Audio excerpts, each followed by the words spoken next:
জিভে পানি আনার মতো এমন একটা যদি ভর্তা থাকে তাহলে কিন্তু আপনার আর কিচ্ছু লাগবে না ভাতের প্লেটে, কথা দিচ্ছি বন্ধুরা। এরকম একটা ভর্তা দিয়ে আপনার কিন্তু এক নিমিষে পেট ভরা ভাত হয়ে যাবে। বিসমিল্লাহির রহমানির রহিম। আসসালামু আলাইকুম, কেমন আছেন বন্ধুরা? আশা করি যে যেখানে আছেন সবাই অনেক অনেক ভালো আছেন। আলহামদুলিল্লাহ আমিও ভালো আছি। আজকে আবার নিয়ে আসলাম চাপা শুটকির ভর্তা। খুব সুস্বাদু মজাদার এই চাপা শুটকির ভর্তাটা আপনাদের সাথে শেয়ার করবো। চাপা শুটকির এখানে আঁশটা থাকে, এগুলাকে ভিজিয়ে সুন্দর করে আমি উঠিয়ে নিয়েছি। আর এই প্যাটের মাঝখানের এটা ফেলে দিবেন, তাহলে তিতা হবে না। সুন্দর করে পরিষ্কার করে নিয়েছি আমি। এখানে আমার পরিমাণ মতো চাপা শুটকি নিয়ে নিয়েছি। তারপর নিব বেশ কয়েকটা দেশি রসুন। অবশ্যই দেশি রসুন দিয়ে ভর্তাটা বানানোর চেষ্টা করবেন। এই পর্যায়ে রসুনগুলোকে আমি হালকা তেলের মধ্যে ভেজে নিব।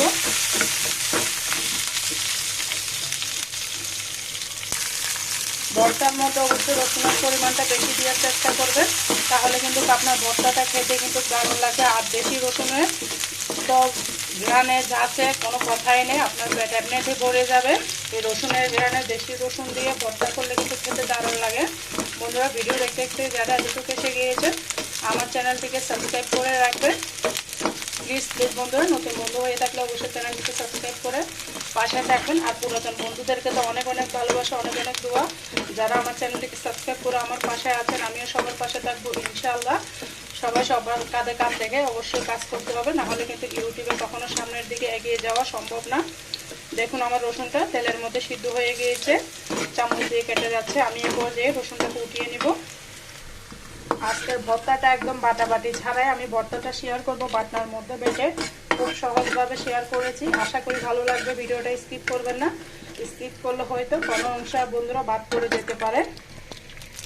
এই পর্যায়ে দিয়ে দেবো কিছু পেঁয়াজ। পেঁয়াজটাকে আমি ভেজে নেবো, এখানে হালকা করে ভেজে নেবো, বেশি ভাজার দরকার নেই, যেন সিদ্ধ হয়ে যায়। এই পর্যন্ত আমি পেঁয়াজটাকে ভেজে নেব। এখানে আমি আর একটু তেল অ্যাড করবো বন্ধুরা। তেলটা অ্যাড করেছি, দিয়ে দিচ্ছি কয়েকটা কাঁচামরিচ। এখানে আমি শুকনো মরিচ অ্যাড করবো। ভর্তার সাথে কিন্তু শুকনো মরিচ না দিলে খেতে ভালো লাগে না।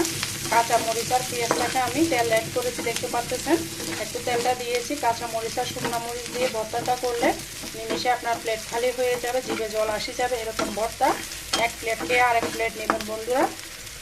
এমন দুর্দান্ত স্বাদের ভর্তা আপনাদের সাথে শেয়ার করতেছি, আশা করি অনেক অনেক ভালো লাগবে।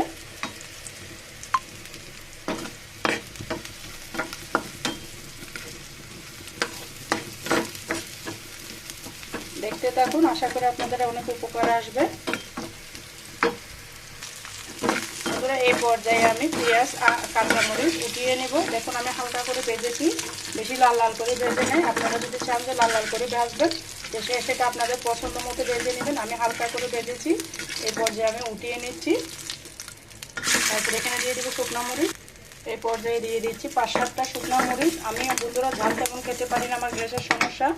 আমার হাজব্যান্ড আর আমার শাশুড়ি অনেক পছন্দ করে ঝাল, আমি তারপরেও খাই, মজা লাগে, ঝাল খেতে ভালো লাগে ভাতের সাথে গরম। বা আমার শাশুড়ি তো ভীষণ ভীষণ পছন্দ করে শুটকির ভর্তা, আমার হাজব্যান্ডও তো অনেক পছন্দ করে এই শুটকির ভর্তা। যে কোনো ভর্তা বেশি পছন্দ করে, বিশেষ করে চাপা শুটকির ভর্তাটা অনেক পছন্দ করে।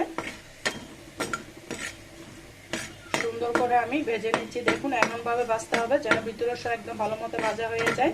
চুলার আগুনটা কমিয়ে রাখলে উপর দিয়ে হয়ে যাবে, ভিতর দিয়ে হবে না। এ পর্যায়ে আমার শুকনো মরিচটাও ভাজা হয়ে গিয়েছে। এই পর্যায়ে দিয়ে দিব চাপা শুটকিগুলোকে সুন্দর করে ভেজে নিব।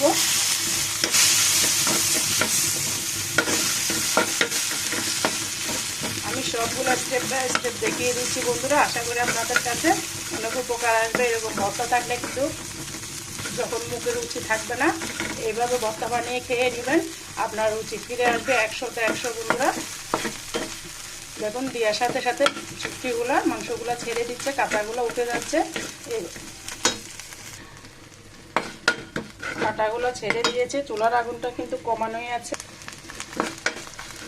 সুন্দর করে ভেজে নেবেন, যাতে কিন্তু দুর্দান্ত লাগবে। অবশ্যই মাছটাকে ভালো মতো ভেজে নেবেন, না হলে কিন্তু পেটের সমস্যা হবে বন্ধুরা। সেই জন্য ধৈর্য ধরে চুলার আগুনটা কমিয়ে আর 7 মিনিট মতো করে শুটকিটাকে ভেজে নেবেন। আমি এখানে হালকা একটু সরিষার তেল অ্যাড করতেছি।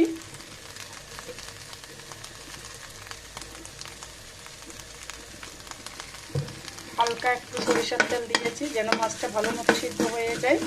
আর এই বাটাবাটির ঝামেলা ছাড়াই আজকের ভর্তাটা আপনাদেরকে করে দেখাবো। অনেক সুন্দর একটা গন্ধ বের হয়েছে বন্ধুরা।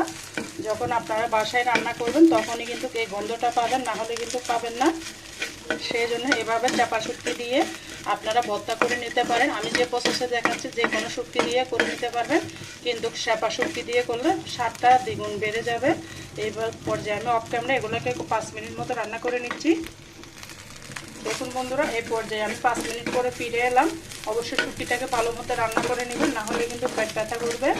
এই পর্যায়ে আমি চুলাটা বন্ধ করে দেবো। এবার বাটনার মধ্যে বেটে ভর্তাটা বানিয়ে নেব। আমার সাথেই থাকুন বন্ধুরা।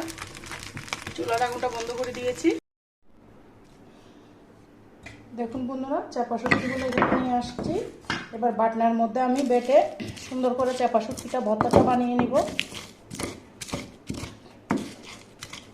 এভাবে বাটনার মধ্যে ভর্তা বানালে কিন্তু আপনার বাটাবাটির ঝামেলা শেষ।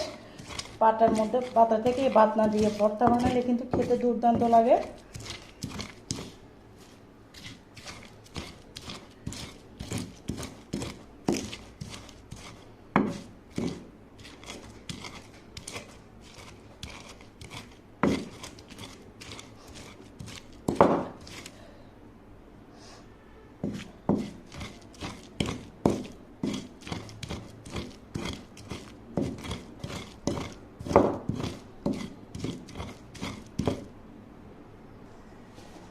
এই পর্যায়ে অ্যাড করে দিব স্বাদ মতো লবণ। লবণটা দিলে তাড়াতাড়ি আপনার বাটনার মধ্যে পিষা হয়ে যাবে।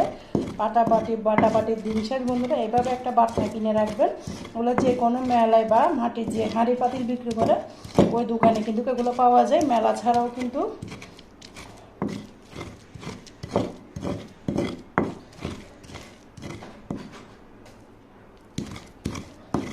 দেখুন বন্ধুরা, আমার এগুলা বাটনা হয়ে গিয়েছে। এই পর্যায়ে আমি যে শুটকিগুলোকে ভেজে রেখেছি সেই শুটকিগুলোকেও এই বাটনা দিয়ে সুন্দর করে এটা দিয়ে করলে কিন্তু আপনার কাটা টাটা সব মিক্স হয়ে যাবে।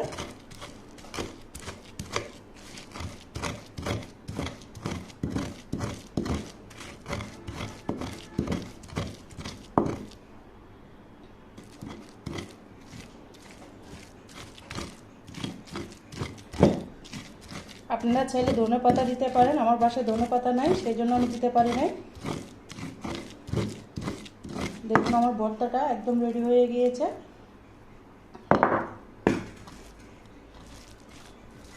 খিচুড়ি দিয়ে খেতে, আমার বাসায় খিচুড়ি রান্না করেছি আজকে। খিচুড়ি দিয়ে কিন্তু এই চাপা শুটকির ভর্তাটা খাবো।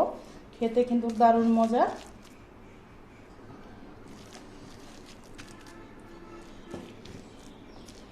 যে রেডি হয়ে গেছে আমার ভর্তা।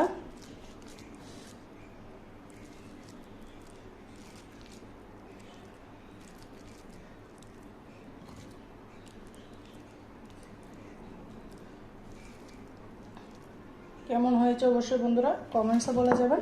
দুর্দান্ত স্বাদের এই ভর্তা রেসিপিটা আপনারা একবার হলো ট্রাই করবেন। আর বন্ধুরা, এতক্ষণ পর্যন্ত যারা আমার ভিডিও জুড়ে ছিলেন সবাইকে অসংখ্য ধন্যবাদ। আর যারা এখানে পর্যন্ত লাইক কমেন্ট শেয়ার করে নেয় অবশ্যই চ্যানেলটাকে সাবস্ক্রাইব করে পাশে থাকবেন। আজকের মতো আমি এখানেই বিদায় নিচ্ছি। ইনশাল্লাহ যে কোনো ভিডিও নিয়ে রেসিপি নিয়ে চলে আসবো পরবর্তী যে কোনো সময়ে। ততক্ষণ পর্যন্ত সবাই ভালো থাকবেন, সুস্থ থাকবেন। আল্লাহ হাফেজ, আসসালামু আলাইকুম।